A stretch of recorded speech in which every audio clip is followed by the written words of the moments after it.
I can't really help but really to think about this topic. Um, After seeing, Eliud Kipchoge like broke the 2 hour, two mythical 2 hour barrier, like that was like a couple years ago, I think. Now, like for me, it's just like really a matter of time before someone can really like run this in an official course. So the biggest question is right now, like, can the official sub 2 hour marathon really happen like in 2021, like this year? Well, here's what I think. I know that like the biggest sporting event that it's gonna happen very soon is the Summer Olympics. I know that like basically like all of the athletes, this is basically the main focus right now. But we all know that the COVID thing is still going on right now, and like major races like right now are still being canceled because of this thing. So my opinion, I think, about like whether the Tokyo Olympics is gonna happen or not, I think there's a really big chance that they are gonna cancel this again because of course of COVID.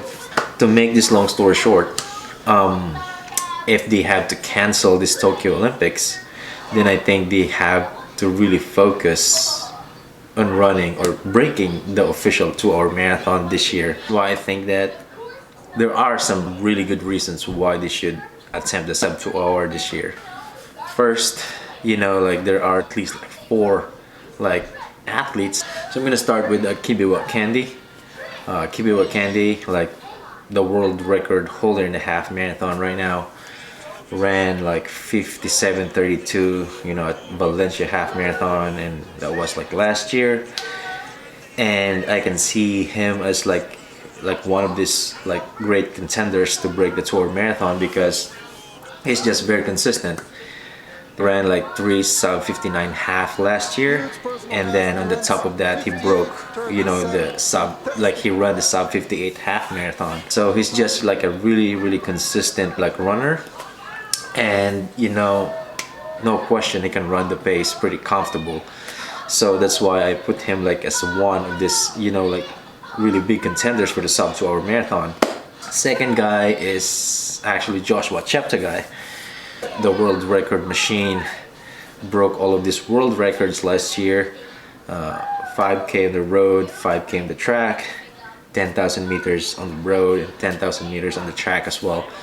So he's just like consistent like world record like breaker. Like he's basically like he's definitely a special athlete.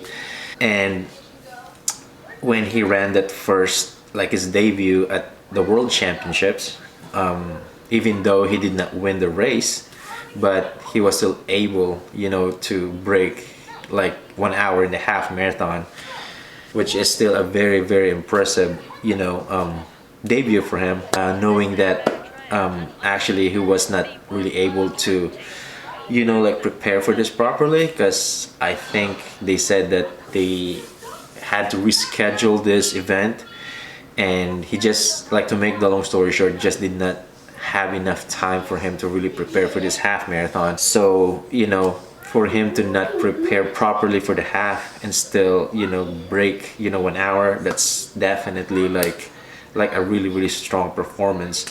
And one thing that I can see about Cheptegei, that he has this like really amazing like running form.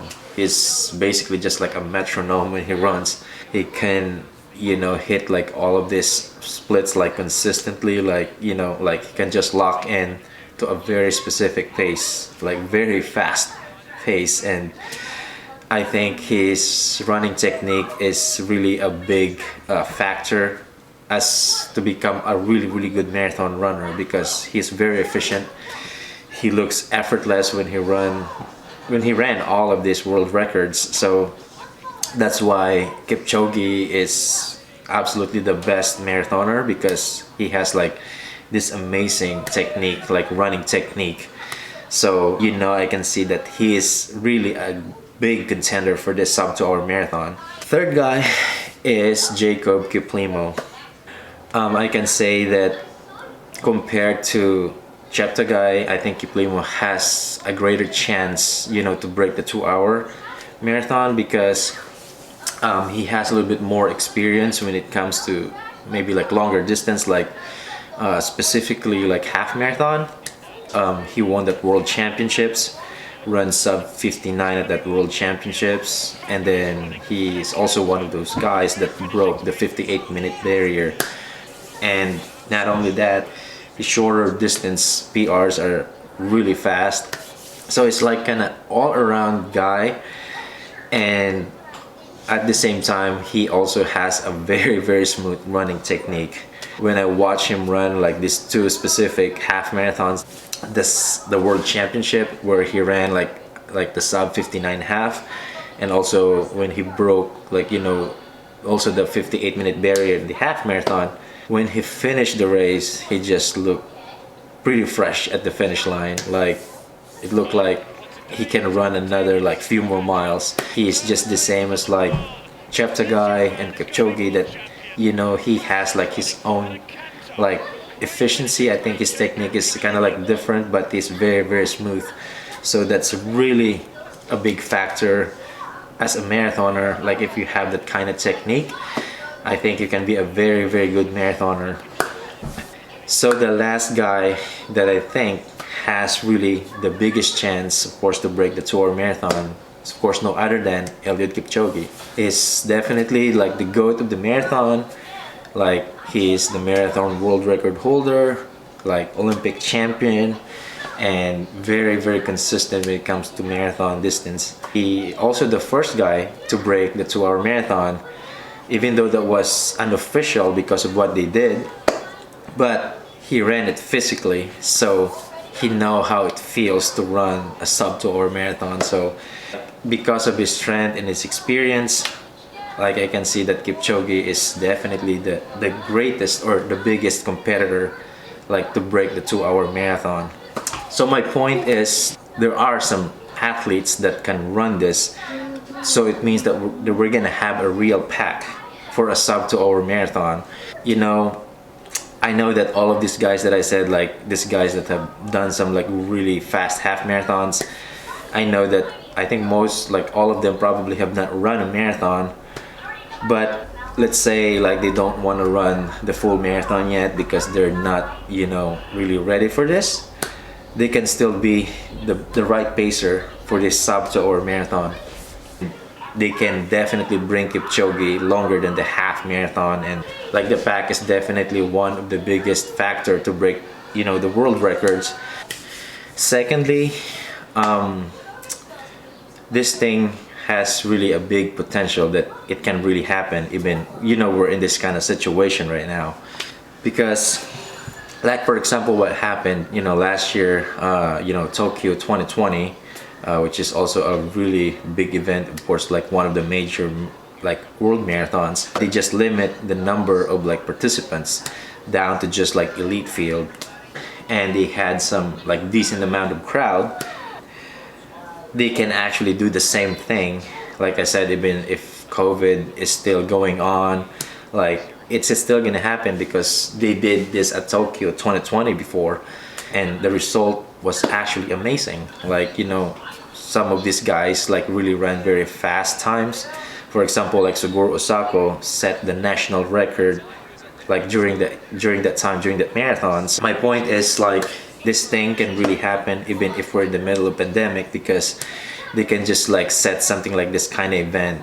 And lastly, we have one like specific athlete that can potentially like really break the official sub 2 hour marathon right now. Of course, that's Eliud Kipchoge.